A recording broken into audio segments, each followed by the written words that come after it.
Today, we're going to review Air Canada's International Business Class on their Boeing 787-8 Dreamliner. For those who aren't familiar with the 787, it's currently the most advanced commercial jetliner in operation.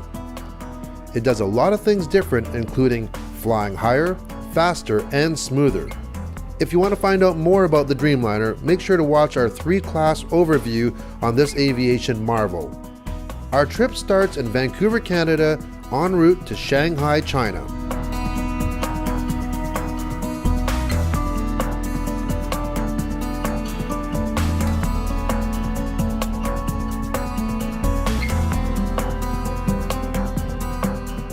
The business class consists of 5 rows of 4 in Air Canada's newest executive pods. The orientation of the seats are opposite to what their classic pods are, so window seats now face the window instead of facing away, making it more natural to look out. If you're going to fly on the Dreamliner, the window is the place to be, and that's coming from someone who always takes the aisle. They're the biggest in the industry, 30% actually, and have 5 electronic dimming options.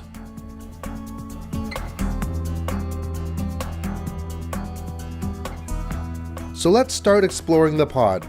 Forgot your headphones? No need to worry. Business class travelers get comfy noise-canceling headphones that plug right into the compartment that we're going to show you next. These are not for you to keep though.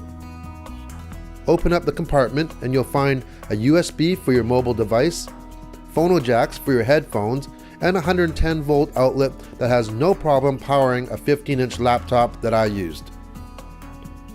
Also, there's a touchscreen remote for the in-flight entertainment system. With it, you can select a variety of entertainment like television, movies, music, games, and even purchase your duty-free. Coming soon, a feature allowing you to message other passengers on the plane, which could be really handy if you're traveling with a group that aren't sitting together.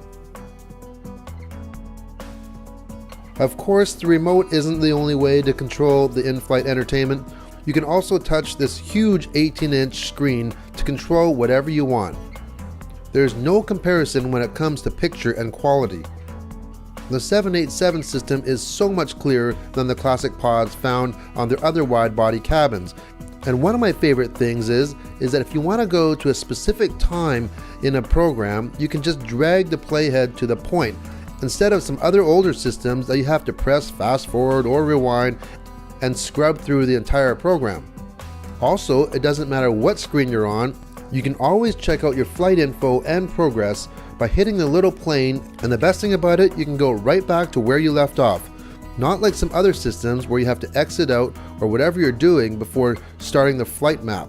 One thing that I have noticed when flying with this newer system is the programming seems to be quite a bit more limited as far as selections compared to the programming on the classic Air Canada executive pods. Shortly after takeoff, meal service starts off with hot mixed nuts and your choice of beverage. The table on this 787 is quite large. It unfolds and has 2 separate locking positions.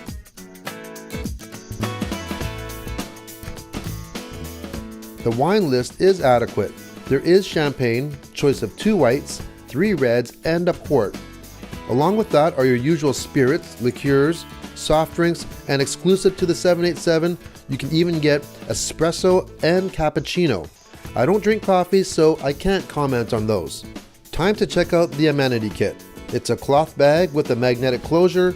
Inside you'll find a toothbrush kit, moisturizer, lip balm, eye mask, a mint, earplugs, and socks. Not sure if all flights get them, but on this Asian flight you also get slippers. Nice touch.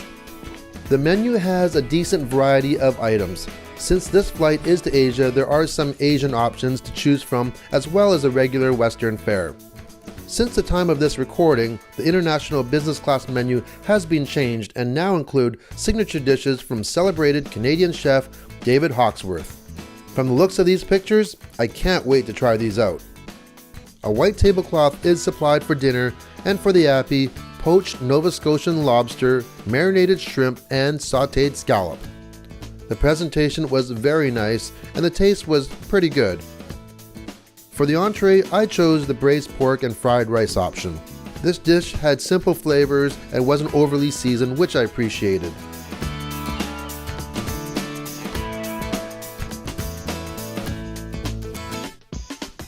Now, I never have it anywhere else, but I really enjoy cheese and port post-dinner while flying. It's a nice selection of 3 cheeses. The only thing, their default number of crackers is 3, which I find too few for the amount of cheese. Of course, I'm sure you could always request more. And for the dessert, the choice of chocolate cheesecake or fresh fruit. I think I'll take both. Time to get comfortable. Using the control panel, you can adjust your window tinting, your seating position, and the comfort level of your mattress, making it softer or firmer. There's even a massage option. Now, don't expect one of those shiatsu massage chairs. Remember, this is in an airplane. There are 3 service options as well. 1 attendant call button, 1 do not disturb, and 1 to let them know to wake you for meal service. Time to push down the adjustable armrest and check out the sleep mode. The seat lies flat and is noticeably wider than those of the classic pods, which will be welcomed for larger passengers. Mobility is hampered though, as your feet are enclosed, and this great big table that we talked about earlier, well, it can get in the way of your knees if you choose to bend them or try to turn. Controls are made simple with the remote, and although the screen does not tilt, you still get a fairly glare-free experience while laying down. Faux duvets and pillows are supplied. Mid-flight, there are several snack options available at your leisure. I decided to have an odd mix of hot noodle soup, tomato bocconcini salad, and ice cream. As I said earlier, the 787s fly a lot higher, which allow them to fly faster and smoother than conventional commercial jetliners.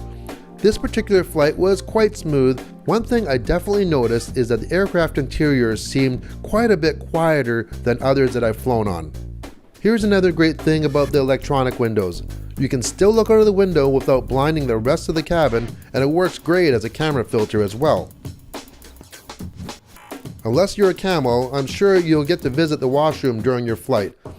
And it too has a nice big window.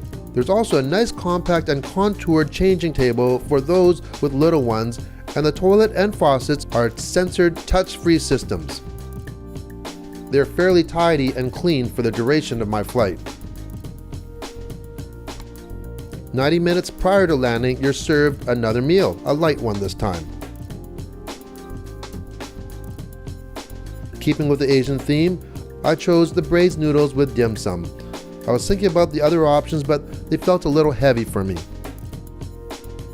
Throughout the flight, cabin attendants were coming around regularly asking for other drink orders or bringing water. At any time during the flight, they also had a snack basket with fresh fruit, chips, and chocolate bars. So how does this compare to other business class products out there? Air Canada's pod system definitely wins in terms of privacy.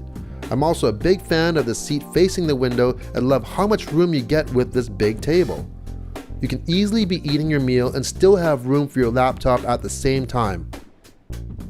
I would like to point out to you that the pods are lacking a proper drink holder, which can be handy for moderate turbulence, especially if you doze off. I think the 18-inch in-flight entertainment screen is a huge winner, and the feel and the width of the mattress is better than others. Like I said before, I love that big, great table, but remember that table can also hamper your mobility for your knees. It would be great if you could just push that table in farther forward. Maybe that could be a future upgrade. You don't get that problem with the classic pod setup. But for me, these few negatives don't outweigh all the positives of this flight, and if you give me a choice of which plane to fly on, I'll take the Dreamliner every time. See you on the next review, and thanks for watching.